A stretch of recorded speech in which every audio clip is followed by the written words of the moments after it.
Return to the ancient center of the universe, where pharaohs ruled with absolute power and built themselves a monument intended to catapult them from death to eternal life.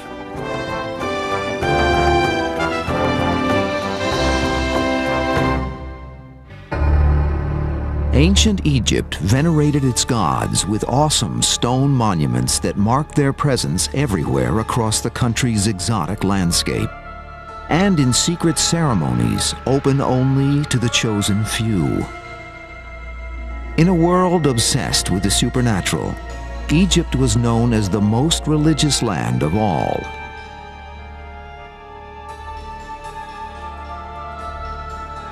Yet despite the evidence carved in stone, Egypt and its gods remain a riddle that defies answers. They built on a scale so monumental it was to last an eternity. But what drove them to build so prodigiously when nothing even a fraction of the size had been attempted before? While the rest of the world was living in mud huts, the Egyptians had already created miracles.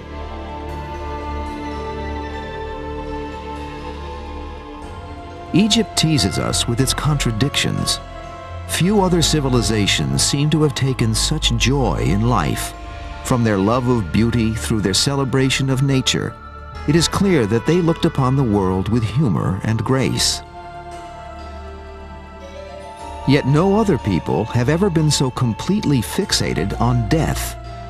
In the course of their lives, as much effort and expense was spent preparing for the afterlife as was spent on living in the present. Their mummification and burial rituals were the most elaborate man has ever known. Paradox follows paradox. The Egyptians pioneered mathematics, science, and medicine, yet they relied heavily on magic to explain the unknown.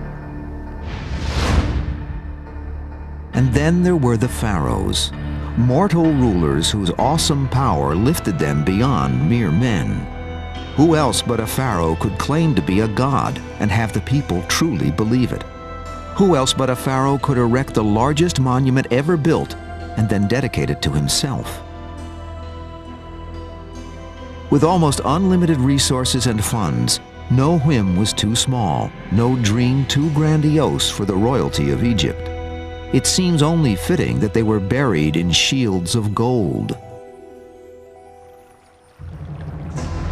Then there's the matter of age. Egypt was ancient even to the Greeks and Romans, already thousands of years old by the time they conquered it. And it was as puzzling to them as it is to us today. The Greeks and the Romans stood before the pyramids and temples of the pharaohs and marveled at their ancient majesty. Like us, they traveled the Nile as it snaked its way back into the far reaches of history and wondered how all of this could have come about. And like us, they too were awed by the Egyptians' skill and artistry. One thing is certain: many things came together here, especially man and God. If the gods loved Egypt, the Egyptians loved the gods back even more. At the heart of their religious conviction was the holy city of Thebes. The Greek poet Homer called it the Great City of 100 Gates. It was the city which received the very best Egyptian society had to offer, for it was here in the great temple of Karnak and 2 miles away at its companion temple of Luxor, that they believed the supreme god Amun lived. From this god and from these temples, they believed the power and salvation of the universe emanated. In this land of puzzles, perhaps the most puzzling thing of all was its religion. Egyptian deities took many different forms. One manifestation of Amun that was worshipped in Thebes was that of a small idol, probably made of gold with the features of a man. It is believed the name Amun means the Hidden One. This is most appropriate, for no one, with the exception of the pharaoh, the high priest, and his attendants, was allowed to gaze upon the idol. Yet it was worshipped with absolute reverence and obedience by all. The ancients truly believed that this was a divine image that had unimaginable power. Every day, the priest would come to the innermost sanctum of the temple, and a ritual would take place where the god would be fed, dressed, and worshipped. At day's end, this ritual would be reversed, and the idol would be put away for the night. It is extremely significant that the pharaoh came to Amun, and that Amun was not brought to the pharaoh. This did not diminish the pharaoh's importance in any way, but does indicate his obedience to the god. The Egyptians believed that the power of the pharaoh came directly from the god. Amun had not always been Egypt's preeminent god. Earlier, other deities had held sway over the land. Specific gods were often linked with specific cities, their prestige and power rising and falling with the fortunes of their hometown. Amun's name is forever linked with Thebes. When its leading families assumed control of the country, he was thrust to the forefront of the gods. As Thebes' fortune multiplied and it became the richest, most powerful city in Egypt, Theban pharaohs spared no expense in honoring the god they believed had brought them such good fortune. As the main patrons of the temples, the pharaohs were spectacularly generous. Vast sections of the opulent buildings were financed with booty generated by the fabulous war machine of Egypt. By 1500 BC, its boundaries had long since spilled over the Nile Valley all the way to Mesopotamia. Located 400 miles up the Nile from the Mediterranean Sea, Thebes virtually swelled with riches brought from all corners of the kingdom. The temple complexes at Karnak and Luxor became the largest religious sites in the ancient world. The temple's opulence was tied to the wealth of the pharaohs, and their wealth was extensive. Few men have ever wielded more power. Considered part god themselves, they were brought up in a system in which the world was theirs to own and to command. There is a human side to these people, but there must have also been the side which allowed you to know that whatever you did would come to pass. If you as Pharaoh decided tomorrow there will be a new temple started on that site, it would be done. The most obvious reasons for the temple's existence were as places of worship. But the temples could also be seen as vehicles of immortality for the pharaohs. By leaving their names and images carved on the temple walls, Egyptian rulers felt a part of themselves would live forever. Their choice of stone as the primary building material was their safest bet against the ravages of time, and it was a resource Egypt possessed in abundance. The pharaohs had massive quarries, especially upriver at Aswan.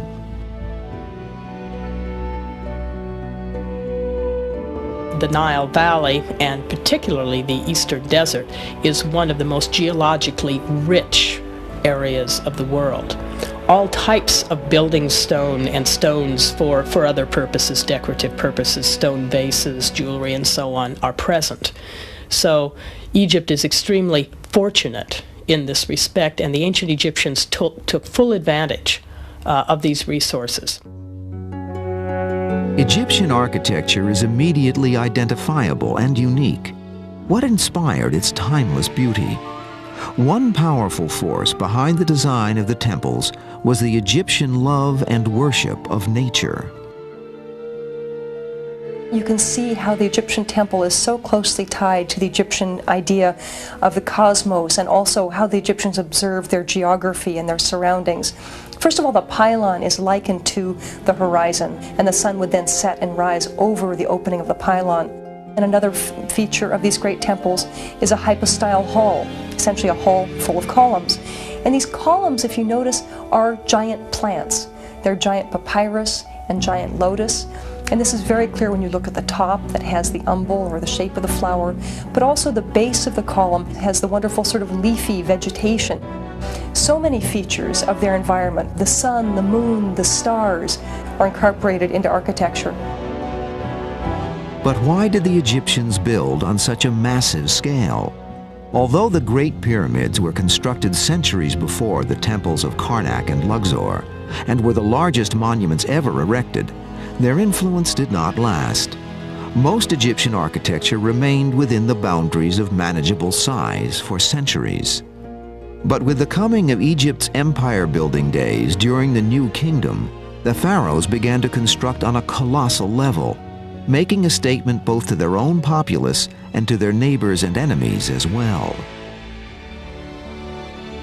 The size of Egyptian monuments, I suppose, is in one sense a statement of power. This desire for monumentality and colossal size does seem to have developed with the establishment of Egyptian empire in both Nubia and Western Asia, starting around 1500 BC.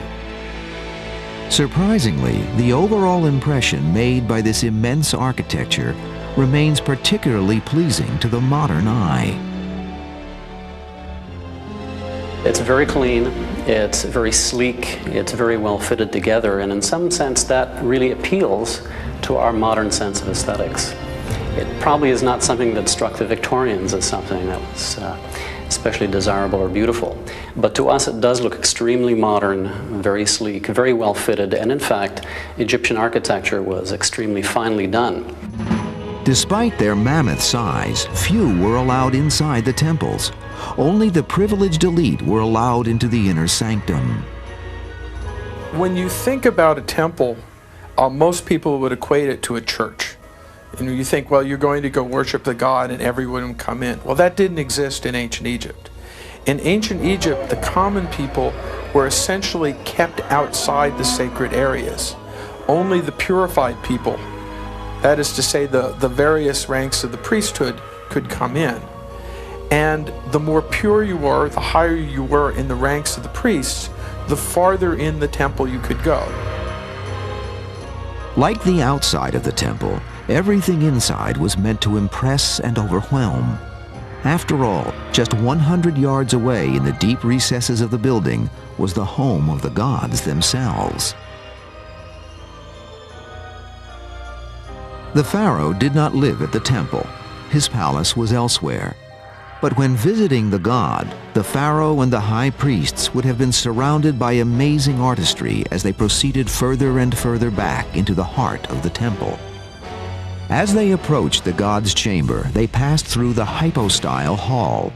Today, the hall is drenched in sunlight, but during ancient times, most of this area was dark, illuminated by torch or minimal overhead lighting. The hall was designed as a gigantic forest of pillars, meant to dwarf the universe. The pharaoh was coming to worship God, and because he was a deity himself, one might also say God was coming to worship God. Egypt needed a structure and setting worthy of this occasion, and the hypostyle hall delivered it. Beyond that point, things become rather more restricted. If you think of it in terms of the palace, the closer you get to the royal apartments and bedchambers, the more restricted the access is. Because you're talking here about personal, physical access to a divinity. The spaces become more enclosed, both horizontally and vertically as the floor rises and the ceiling falls, and one is going back deeper, not only in terms of restricted space, but in terms of time. One is going back from the brightly lit everyday world in which we function into the period before the creation when nothing was differentiated and all was one dark substance. The god that inhabits the temple of Karnak is a great creator god. The fact that Pharaoh and God communed out of view of the general population only added to the power and majesty of the Egyptian religion. Egypt was the gift of the Nile. The great river was the source of Egypt's greatness. Flowing out of the heart of Africa, across the blazing desert, it was an artery of life for the country, the generous provider of food, livelihood, wealth, and one other thing, protection. Beyond the Nile Valley stretched thousands of miles of forbidding desert. At its mouth was the Mediterranean Sea, and at its southern border were dangerous cataracts. The river's location isolated the country from its enemies. Egypt was just too hard to invade, so few tried. Centuries sometimes went by without any serious threat from the outside world. The result, although not quite a Garden of Eden, was at least a glorious protected oasis buffered from its enemies. The bounty of nature left Egypt self-satisfied. It became a very conservative society that had enormous belief in itself and its way of life. The country wrapped itself in tradition and shunned innovation because its system worked. The river was nurturing and their pharaoh was related to God. Nothing in the brutal outside world could match what they had, and so the status quo lived on for centuries. It's a marvelous community, and it's vibrant, it's filled with life. It really would have been a very attractive place. And during this, you would have had festivals of different things. The priests would be doing things, and you'd see everything going on. At any one moment, some part of a temple would be being constructed. You'd have ramps and clouds of dust and people moving along. In some sense, it's a little bit like a Cecil B. DeMille movie or something from the 50s. There's a lot going on. The wealth of the known world poured into Thebes, fueling an opulent lifestyle for Egyptian royalty that has rarely been matched.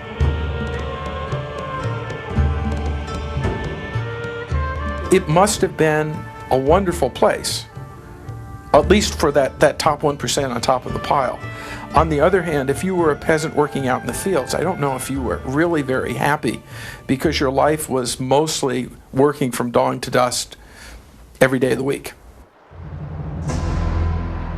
In many ways, Thebes was a city divided, half of it for the living and half of it for the dead. The river ran right through the center of town. On the west bank, there were great tombs and mortuary palaces. On the east bank, the religious centers. The temples could almost be considered the growth industries of their day. As the pharaoh and the house of Amun became more and more powerful, a huge workforce was needed to keep the operation running. They were much more than just places of worship. They were in many ways great administrative centers. They were great economic centers. These temples had holdings of land throughout the country. They were very, very wealthy parts of the society. They employed hundreds and hundreds of people, if not thousands of people. And so they were important in many different ways to the society. Priests and scribes, accountants and physicians, teachers and performers all had duties at the temples. As time went by, the buildings continued to grow. There was never any completion date set for Karnak, because each generation wanted to add something more as a gesture to their god. The more powerful the pharaoh, the greater the building project usually was. Theban pharaohs competed to add their signatures to the temple, including rulers like Amenhotep III, Ramses II, and Queen Hatshepsut, and they weren't shy about changing what had been done before. The Karnak temple, throughout its history, was like a gigantic construction zone. Each king built continually. For example, one king would build in stone and then would continue building in mud brick, perhaps a huge mud brick pylon. His successor would come, demolish the mud brick pylon, extend the temple in stone, build more in mud brick. His successor would come and then perhaps even rearrange the stone sections of the temple. And so these temples were constantly works in progress. We look at the construction today and wonder how they built so massively without modern technology. We still don't know all their secrets, but what we do know indicates their building methods were both ingenious and backbreaking. We do know that stones were hauled up on a manual basis using hundreds and thousands of workers up into place in very inaccessible areas. The Egyptians used the materials at hand. Being in the desert, sand was used as an ingenious tool.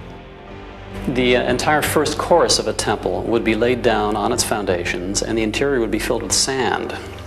And then the second course of stone would be brought in from ramps on the side, and the second course would then be laid down. And that in turn would be filled with sand.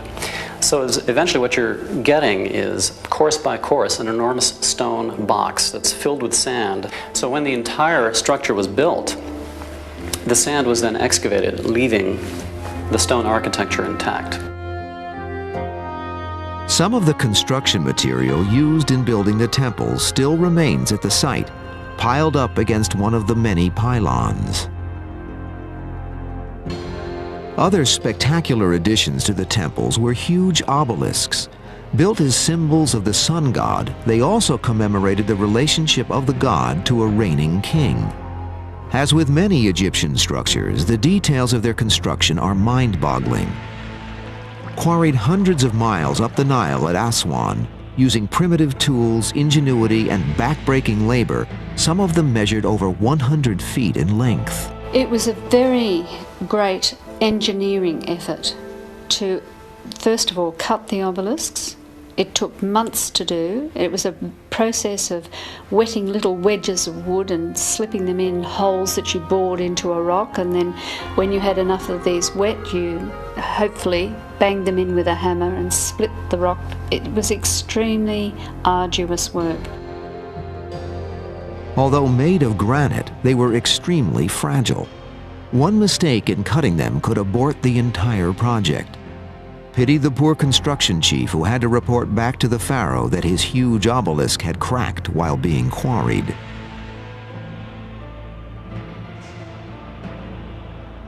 Yet the quarrying was almost the easiest part. Next, the Egyptians had to move the huge structures to the river's edge, put them on boats, and navigate them downstream. The ancient Nile was much more treacherous than in modern times. One mistake in balancing the boats or running the rapids could sink the whole project into the depths of the river. Those obelisks that did make it to Thebes were brought with much fanfare to the temple. You then had to get them to the temple and then erect them, and that was one of the hardest jobs of all, because what you had to do was lift these very fragile pieces of stone upwards and yet not break them or drop them in the process. Once again, the Egyptians used the sand ramp.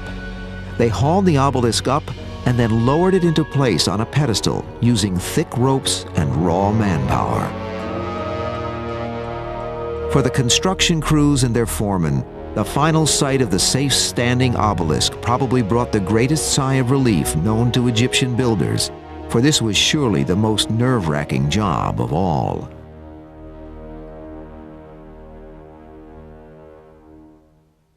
One characteristic of temple buildings has changed radically over time: their color. Egyptian sandstone is wonderful as it ages because it changes color in the light. You go from a sort of rosy buff color to sometimes this absolutely beautiful, radiant golden color in the evening. We wouldn't have seen that in ancient times because these temples were quite brightly painted. Miraculously, some of the paint still remains, revealing once again the Egyptians' love of nature themes, like this ceiling depicting the stars in the sky. On these walls, they carved their history and their sacred religious texts. The gods they trusted to preserve the fixed rhythms of life could not protect them from the onslaught of change.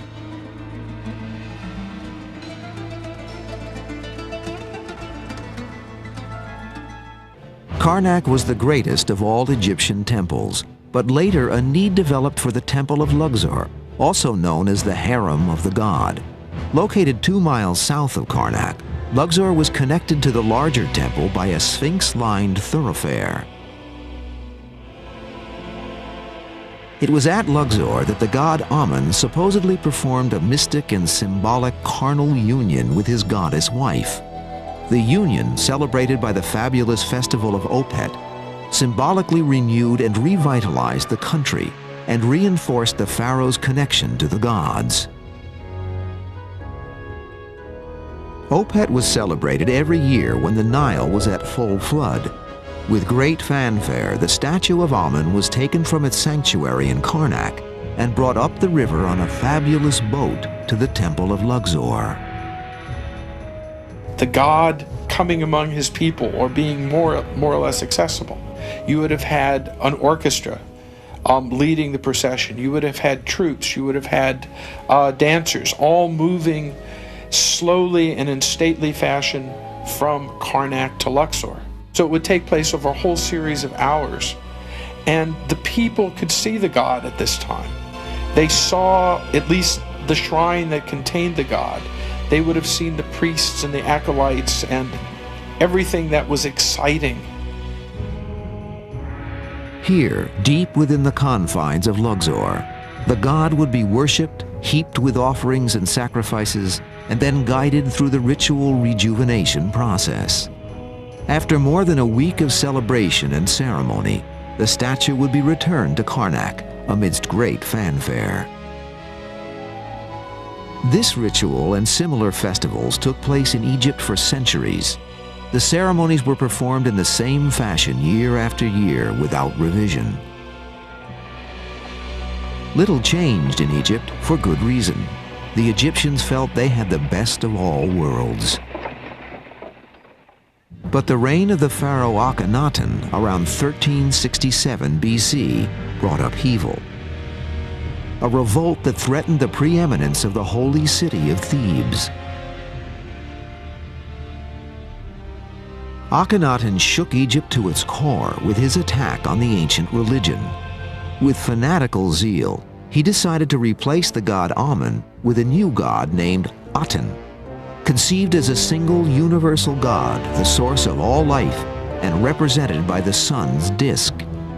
He also decided to move his seat of power from Thebes to a new capital downriver at El Amarna, but he didn't stop there.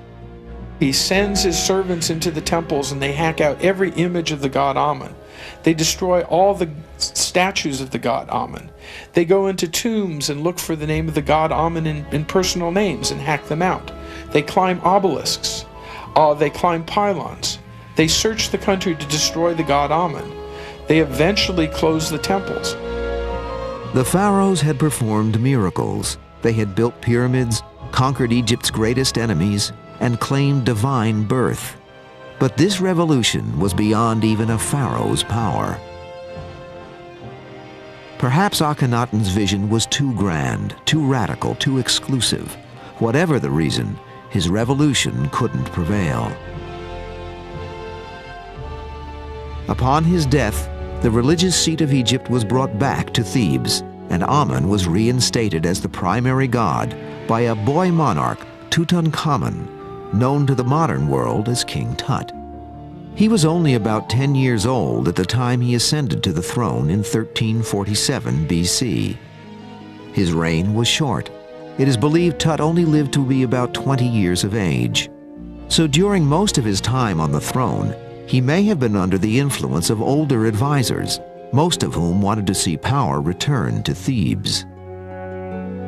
One wonders to what extent his own religious or political preferences were brought to bear, whether he had any in particular, whether he was totally a puppet manipulated by the various factions that certainly existed at that time. Whatever the case, Karnak and Luxor were restored to their former glory. With King Tut's early death, the priests of Karnak showed their gratitude to the ruler who had brought their power back. Possibly some of the fabulous treasure found in his tomb was from the temple hierarchy given in tribute to the boy king who had reinstated them. Thebes had one more golden age, the reign of Ramses II. Among pharaohs known for their haughtiness, Ramses had perhaps the most colossal ego of all. The temples of Karnak and Luxor were beneficiaries of this ego. Ramses embarked on massive building projects which dwarfed those of most other pharaohs. His additions to the temples had all the trademarks of Egyptian architecture at its height, including building on a huge scale with extreme opulence and grandeur as a goal. Ramses was determined to leave his imprint on the temples, even if it came at the expense of pharaohs who preceded him. What wasn't his, he often claimed as his own. Essentially, he took lots and lots of statues and other pieces, and he put his name on it. One of the convenient little things about Egyptian civilization was the fact that if you put your name on something, it became yours. So if you had a statue of Amenhotep III and you decided he really had too many statues, you could take it, erase the name, and put yours on it, and it became yours. Now, sometimes he would change the features of the face, and sometimes they wouldn't even bother. When he came to carving his own inscriptions, he sometimes would carve them as much as 6 inches deep into a wall to make it very difficult for his successors to go in and hack out his name. Buildings weren't the only place he put his imprint. At the time of his death, Ramses II had sired over 100 children. He had so many offspring, scholars have not been able to keep track of the children or by which wives he had them. The problem with identifying wives and children is that while we certainly have names of great numbers of them, we may not have them all. For queens in particular, we know that the New Kingdom pharaohs had harems or stables of wives that were not only Egyptian but came from overseas as well, as a way of cementing a diplomatic alliance. Likewise, children, the names of many princes and princesses are known, but we may not have them all. He was capable, obviously, of producing a great many. Egypt had remained a world power longer than any other ancient civilization. Finally, time and the outside world caught up with it, and the Greeks and Romans overtook the ancient land. Egypt and Thebes took a long time to die. After the reign of Ramses II, the country would never again equal the greatness of its earlier years. With its days of protective isolation long gone, the power of the state began moving slowly northward toward the Mediterranean. For it was the north from which most of the challenges to its borders came, and it was in the north that the pharaoh must now govern. Soon, racked by internal strife, shrinking empire, and the waning power of the pharaoh, the country became vulnerable to invasion, and invasion soon came. Nubian, Assyrian, and Persian conquests all were successful. They too were swept aside by the greatest conqueror of all, Alexander the Great, in 332 BC. Alexander was fascinated by Egypt's culture and acutely aware of its past glory. But like others who have come to the banks of the Nile, he was puzzled by it all. The Greeks looked on Egypt as a marvelous place filled with great wisdom that they could not quite understand. So great was Alexander's respect for the ancients that he restored parts of the temples that earlier invaders had plundered. He even had his own image carved on their walls in the guise of a pharaoh. Now the pharaohs who ruled in Egypt were foreigners. Foreigners who valued the present more than the timeless eternity of Thebes. The Romans followed the Greeks into Egypt, and later the Christians came. The old Egyptian gods finally died. Once the greatest city on earth, Thebes now became a backwater village, its name almost lost to the memory of man. Temples where the pharaoh and the gods had once dictated the destiny of an empire now became ruins. Travelers would pass them by on the Nile without stopping, never dreaming of the grandeur that had once existed here. Egyptian antiquity became practically unknown in the West because of the loss of contact between Egypt and Western Europe during the Middle Ages. Very few people were able to travel in Egypt because of the conflict between Christendom and the world of Islam. Starting in the 15th century, we do have records left by travelers who describe the Egyptian monuments, but even the exact location of the city of Thebes was in question. Amazingly, the great temples now became the makeshift homes of the poor and even served as barns. What Westerners found when they went there were groups of people living in the ruins. It was a convenient place to herd your sheep, or to put your sheep to get them out of the rain, or whatever you would want to do. They eventually became sort of artificial caves when they hadn't been totally destroyed. Tragically, they also became prime sources of building materials. Local construction crews would regularly pull down pylons and pillars as easy sources of already quarried stone. The writing and the artwork found on the stones, treasures of a once proud nation, were lost with them. As centuries passed, the desert slowly reclaimed the temples. Often blowing sand would cover the buildings all the way up to their rafters. Ironically, they were brought to the world's attention again by another conqueror, Napoleon Bonaparte. The expedition of Napoleon, the French expedition in 1798, which came up the Nile Valley, was interested, of course, not only in ancient monuments, but in all aspects of ancient Egypt, the botany, the geography, the modern ethnography of Egypt as well. They were, in fact, stunned by the size, the monumentality, the beauty of the ancient monuments. And this led to intense interest in Europe regarding the Nile Valley. The explosion of interest in Egypt following Napoleon's expedition led to an age of plunder. Some of the country's most priceless treasures were torn down, packed away, and carted off to the great museums and cities of Europe.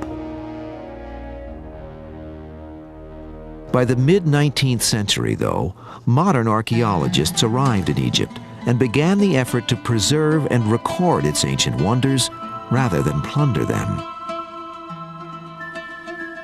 Egyptian, French, British, German, and American scholars worked to put the pieces of an ancient puzzle back together. For over 100 years now, they have rebuilt, repaired, and burrowed beneath the surfaces of the temples, all in an attempt to preserve their legacy and unlock their secrets. They still have a long way to go. Since scientific work has begun in Karnak, say 150 years ago, still there are parts of Karnak that are totally unknown. There are things that have never been recorded by Egyptologists, and nor will they be in our lifetime. About a quarter of the area enclosed by the great mud brick walls has never really been excavated. We have only the vaguest ideas of what are out there. There are institutions like the Oriental Institute that's worked at Karnak for years, their epigraphic survey. It's a long, ongoing process of analysis and study and recording. Dr. Peter Dorman is director of the University of Chicago's Oriental Institute's Epigraphic Survey. The survey is recording and interpreting the inscriptions and reliefs on the temple walls. In a very real sense, these scholars are in a race against time. These are monuments that have been exposed to the environment, to human vandalism, to erosion for many years, and we can see them gradually eroding. It's a very slow, gradual process of erosion and deterioration, but these recorded inscriptions, religious and historical, on Egyptian monuments are vanishing literally before our eyes. And there has been no careful documentation of most of them. The only way that we can accurately make a record, a permanent record for future scholars who need to look at these historical and religious inscriptions, is to make a copy now before further erosion and vandalism makes them disappear. The ancient Egyptians thought their monuments would last forever. It would seem, though, that even solid rock is no match against the ravages of time and hostile elements. This point, where the stone is deteriorating at the top of the scene, marks a point at which the temple was buried in antiquity by debris and human waste and probably wind-blown sand as well. When the temple was excavated, the entire lower section of the wall began to dry out, the salts became active, and you can see on the left in particular the white bloom caused by the formation of salt crystals. To my right, an entire block has begun to disintegrate. And this is typical of the kind of deterioration happening throughout Egypt, where salt damage is a major problem. In documenting the temples, the Chicago team has come to know the ancients' art forms intimately. Although the temples were under construction for centuries, often a trained eye can immediately pinpoint a work down to a specific era or specific ruler. Some periods of Egyptian art can be very specific. You can look at a monument, you can look at a relief, you can look at a painted tomb and say, this must be the reign of such and such a king. One can even say, in some cases, that this is the early reign of such and such a king, even without looking for an inscription that identifies the name of the king himself. Recently, the team has chronicled the Opet Festival reliefs. It would seem just in the nick of time, for with each passing year, the temple walls fade a little more as they crumble into dust. The Opet Festival reliefs in Luxor Temple are our latest publication. Historically speaking, they're very significant because they date from the reign of Tutankhamun, so they are one of the major monuments that we have left from his reign. But they also show wonderful detail regarding the ancient celebration of the Festival of Opet during the New Kingdom. They are a compositional tour de force, and in terms of religious significance, they're extremely important. The pharaoh's dreams of immortality came true. Their temples became links between heaven and earth. Now they serve as a different sort of link, connecting us with remote antiquity. Still, the ancient temples are elusive, hiding as much as they reveal. It is their ancient allure that drives us to dig deeper, to forever persevere in search of history.